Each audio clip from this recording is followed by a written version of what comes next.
हरे कृष्णा। तो गुरु पूर्णिमा के इस विशेष अवसर पर गुरु तत्व की चर्चा करेंगे। शास्त्रों में गुरु पूर्णिमा का बड़ा महत्व है और गुरु तत्व की बड़ी महिमा बताई गई है। इस गुरु पूर्णिमा को व्यास पूर्णिमा भी कहते हैं, क्योंकि इस दिन जो व्यास देव जी का प्राकट्य हुआ था और व्यास जी ने ही सारा लेखन कार्य किया, 18 पुराणों की रचना की, महाभारत की रचना की, वेदों का विस्तार किया। जो भी ज्ञान आ रहा है जगत में वो व्यास के माध्यम से आ रहा है। इसलिए कहा गया जाता है व्यासोचिष्टम जगत सर्वम। जो कोई भी जिसके पास ज्ञान है ये सब व्यास जी के द्वारा है। और ये जो गुरु तत्व की शास्त्रों में बड़ी महिमा बताई गई है, तो गुरु कौन है? तो शास्त्र कहता है षट कर्म निपुणो विप्र मंत्र तंत्र विशारद अवैष्णवो गुरु न स्याद् वैष्णव स्वपचो गुरु।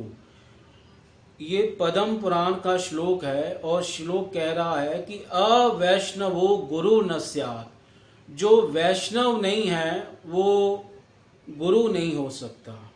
और वैष्णव स्वपचो गुरु, और वैष्णव ही गुरु है।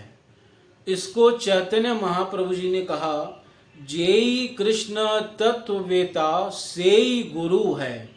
जो कृष्ण को तत्व से जानता है, कृष्ण का भक्त है, वही गुरु है।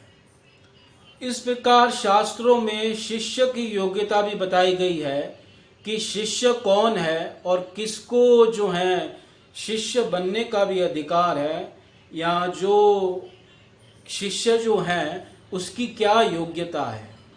तो एक वेद मंत्र है मुंडकोपनिषद का, वो मंत्र कह रहा है तद विज्ञानार्थम स गुरुमेव विगच्छेत् समित पाणिम श्रोत्रियम ब्रह्मनिष्ठम। कि अगर उनको जानना चाहते हो, भगवान का ज्ञान प्राप्त करना चाहते हो, तो गुरु के पास जाओ। यानी शिष्य के अंदर जिज्ञासा होनी चाहिए, उसे भगवान को जानने की इच्छा होनी चाहिए, तब वो गुरु के पास जाए। ये कोई फैशन नहीं है कि इनका गुरु है तो उनको देख के मैंने भी गुरु बना लिया, या कोई ये परंपरा नहीं है कि भाई गुरु बनाना ही चाहिए तो इसलिए हमने बना लिया, बाकी हमें भगवान से कोई मतलब नहीं है, हम भगवान को नहीं जानना चाहते। अगर तुम भगवान को नहीं जानना चाहते तो फिर गुरु मत बनाओ, क्योंकि वेद स्पष्ट कह रहा है, यही बात भागवत भी कह रहा है कि जिज्ञासु श्रेय उत्तमम स गुरुमेव अभिगच्छेत्। कि गुरु के पास वही जाए जो भगवान को जानना चाहता हो।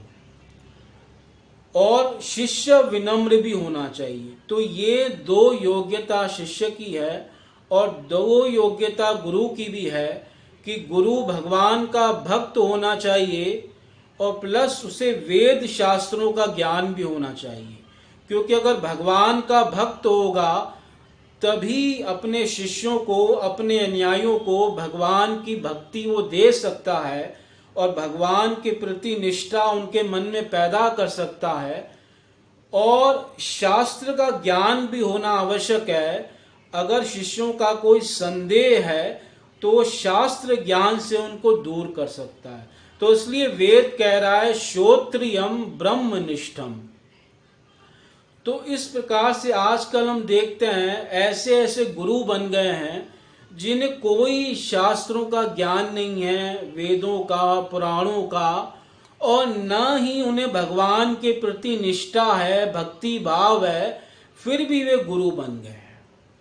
और वे गुरु अपने शिष्यों का, अपने अनुयायियों का उद्धार नहीं कर सकते, क्योंकि वे अपना उद्धार भी नहीं कर पाएंगे बिना भगवान की भक्ति से। और वो जो है कोई ज्ञान भी नहीं दे सकते, क्योंकि उनके पास ज्ञान है ही नहीं।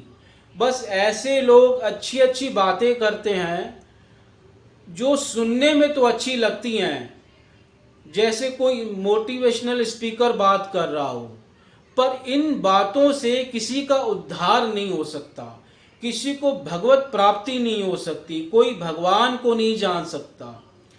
क्योंकि भगवान को प्राप्त करने का एक ही मार्ग शास्त्रों में बताया गया है, तमेव विदित्वा मृत्युमेति ना अन्य पंथा विद्यते नाया। जो उनको जानेगा वही भगवान को प्राप्त कर सकता है, और कोई मार्ग न था, न है, न होगा, न अन्य पंथा। ये वेद मंत्र है। तो भगवान के ज्ञान से ही जीव का उद्धार होगा। और ऐसा ज्ञान, यानी भगवान का ज्ञान सिर्फ भगवान के भक्तों के पास है, क्योंकि भक्त ही भगवान को जान सकते हैं। भगवान ने गीता में स्पष्ट कहा, भक्त्या माम अभिजानाति, कि भक्ति के द्वारा तुम मुझे जान सकते हो।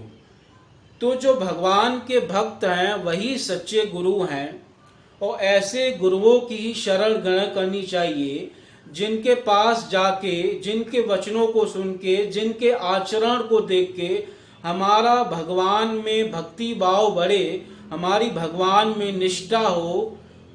और ऐसे गुरुओं के पास नहीं जाना चाहिए जो खुद भी भगवान की भक्ति से रहते हैं, और उनके पास जाने से हमारी की भी भक्ति नहीं हो पाएगी। वो बातें बेशक अच्छी अच्छी कर सकते हो, तरह तरह के वो बातें बनाने में एक्सपर्ट हो, पर अगर उनके पास भगवान की भक्ति नहीं है, शास्त्र का ज्ञान नहीं है, तो ऐसे गुरुओं के पास नहीं जाना चाहिए। तो यही आपसे प्रार्थना है कि गुरु बनाइए, और भगवान के जो शुद्ध भक्त हैं ऐसे गुरु बनाएंगे जिनका भगवान में निष्ठा हो। हरे कृष्ण।